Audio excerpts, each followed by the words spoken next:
Hello बच्चों, very good afternoon. Class 6 आज advance math पढ़ना है और चलते हैं आज के पहला क्वेश्चन पे। ध्यान देंगे आप लोग। Ram can do a piece of work in 35 days and will Mohan alone can do it in 45 days. After working 7 days, Ram left the work. How many days will Mohan take to complete the remaining work? कहने का मतलब है कि राम किसी काम को 35 दिन में करता है और मोहन अकेला 45 दिन में। 7 दिन दोनों मिलकर के काम करते हैं। उसके बाद राम काम को छोड़ देता है, तो बचे हुए काम को मोहन कितने दिनों में पूरा करेगा? यही क्वेश्चन है। चलते हैं फिर। राम वर्क करता है 35 डेज, तो 1 डे वर्क राम का क्या होगा? 1/35। मोहन वर्क करता है अकेला 45 डेज, तो 1 डे वर्क क्या होगा? 1/45। राम प्लस मोहन। राम और मोहन का 1 डे वर्क क्या होगा? दोनों का 1 डे वर्क जोड़ेंगे। अब हम 35 और 45 का एलसीएम निकालेंगे। 7 और 9,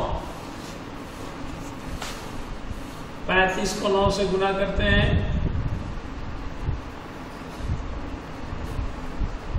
315 आएगा। एलसीएम आया 315। 35 से डिवाइड करेंगे 315 में तो 9 आएगा, और 45 से करेंगे तो 7 आएगा। दोनों को जोड़ेंगे 16/315। 7 दिन दोनों मिलके काम करता है, तो 7 डे वर्क। 7 से गुना कर देंगे एक दिन के काम को। 7 से डिवाइड करेंगे 7×28, 7×5=35। 45 बार में कट जाएगा, यानी 16/45। अब निकालेंगे लेफ्ट वर्क। काम हमेशा एक होता है। 16/45 काम हो गया, उसको घटा देंगे -16। 45 में 15 में से 6 गया 9 और 2, 29/45। ये काम कौन करेगा? अब मोहन करेगा, क्योंकि राम काम छोड़ करके चला गया। तो मोहन वर्क लेफ्ट एक दिन में कितना करता है? 1/45 से डिवाइड कर देंगे, यानी 29/45। 45 ऊपर चला जाएगा, नीचे 1 बच जाएगा। Right answer. रिमेनिंग वर्क को करने में मोहन को टाइम लगेगा 29 डेज। ओके, नेक्स्ट चलते हैं बच्चों क्वेश्चन नंबर 2 में। 14 man can complete a piece of work in 16 days. 8 men start to do the work. After 12 days, 8 more men join them. In how many days will they take to complete the remaining work? कहने का मतलब है कि 14 आदमी किसी काम को 16 दिन में कर सकते हैं। 8 आदमी 12 दिन काम करते हैं, उसके बाद 8 और आदमी आ जाते हैं। तो बताओ अब वो काम कितने दिनों में पूरा होगा? इधर देखिए, मैन लिखते हैं और डेज लिखते हैं। 14 मैन 16 डेज, तो 8 मैन हमने लिखा लेट जी x। 12 दिन काम करता है, लेकिन मैंने माना कि x दिन में वो पूरा काम करेगा। आमने सामने मल्टीप्लाई करेंगे,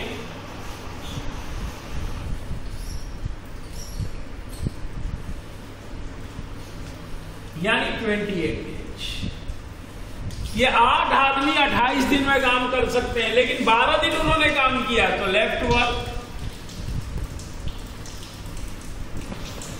28 माइनस 12, 12 दिन काम हो गया, 16 डेज। अभी 16 दिन का काम बचा है, फिर लिखेंगे मैं डेज। 8 मैन था ना, 16 दिन में कर सकता है, लेकिन 8 और बढ़ गया यानी 16 मैन। क्या मानेंगे? लेट बी वाई डेज, ऐसे लिखते हैं। एक्स इस मैथ में मान चुके हैं, इसलिए एक्स नहीं माने, वाई माने। इसका मतलब हुआ 60 गुने वाई मल्टीप्लाई 8 गुने 16, तो वाई बराबर 8 गुने 16 डिवाइडेड बाई 16, कट गया 8 डेज, यानी कि right answer 8 days. Okay, next चलते हैं बच्चों क्वेश्चन नंबर 3 में। ध्यान देंगे 3 number, A and B can do a piece of work in 18 days and 24 days respectively. They begin the work together, but after some day A leaves and B alone finish the remaining work in 10 days. How many days after which A left the work? कहता है कि A B किसी काम को 18 और 24 दिन में कर सकते हैं। काम साथ में स्टार्ट करते हैं और एक कुछ दिनों के बाद काम छोड़ देता है। कितने दिन बाद छोड़ता है ये नहीं बताया, कुछ दिन बाद छोड़ देता है। और बी बचे हुए काम को 10 दिन में पूरा कर देता, तो बताओ एक कितने दिन के बाद छोड़ा था? ठीक है ना, देखो ए का वर्क है 18 डेज, तो ए का 1 डे वर्क क्या होगा? 1/18। ध्यान देंगे, एक एक स्टेप बनाते हैं। बी का वर्क है 24 डेज, तो 1 डे वर्क बी का क्या होगा? 1/24। ए प्लस बी का 1 डे वर्क निकालते हैं, 1/18 प्लस 1/24, एलसीएम निकालते हैं 18 और 24 का 72 आएगा।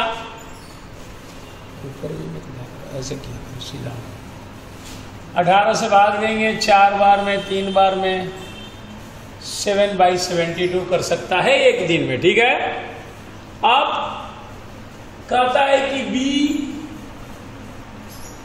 10 डे वर्क, क्योंकि कहता है कि 10 दिन बी अकेला काम करता है और बी एक दिन में 1/24 करता है, तो गुना कर देंगे 1/24 से 2 से काटेंगे 5, 12, 5/12, तो लेफ्ट वर्क,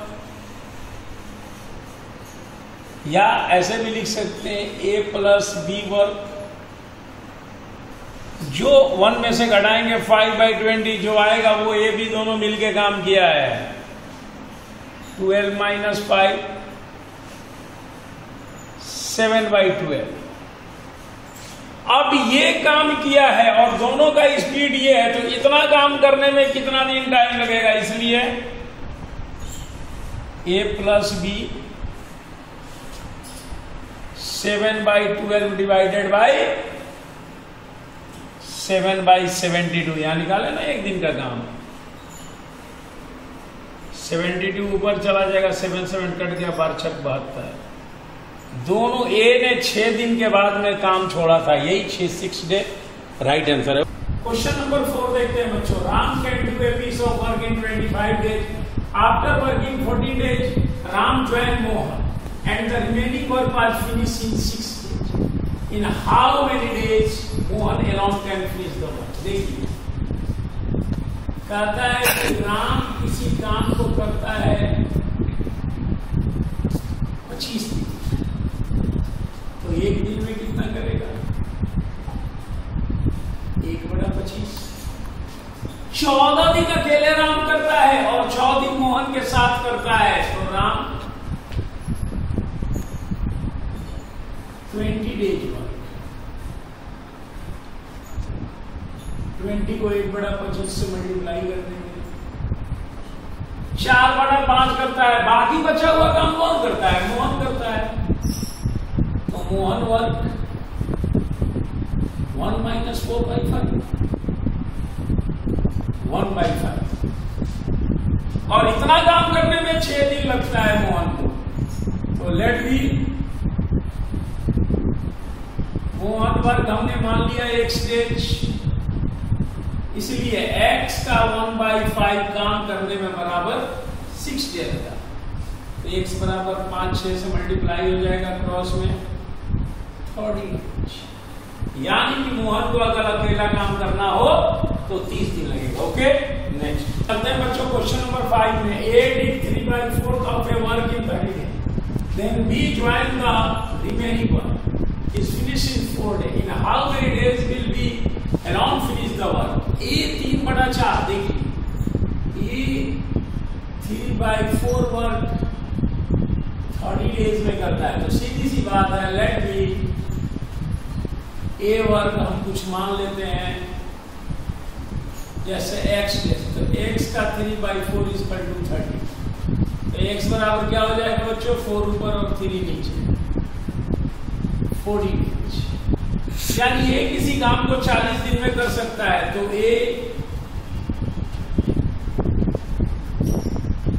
1 डे वर्क क्या होगा, 1/40। इसके बाद B के साथ 4 दिन काम करता है, ठीक है ना।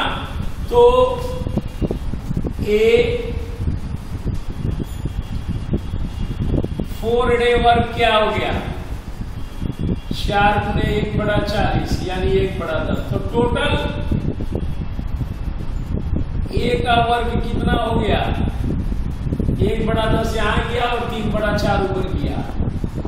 एलसीएम निकाल लेंगे, 20 आएगा, 2 5 दिया 15, 17/20। इसलिए B का वर्ग क्या होगा, 1 में से माइनस कर देंगे 17/20 को, तो अब B ही ना बच गया 3/20। 3/20 काम करने में B को भी 4 दिन लगा। तो लिखेंगे लेट B वर्क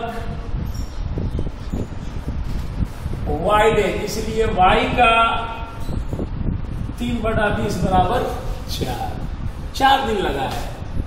तो y बराबर क्या होगा, 4 × 20 3 भागा में हो गया। तो y बराबर 80/3। 80 में 3 से भाग देंगे तो मिक्स्ड में आएगा 26 मिक्स 2/3 डेज टाइम लगेगा B को अकेले करने। Okay, thank you.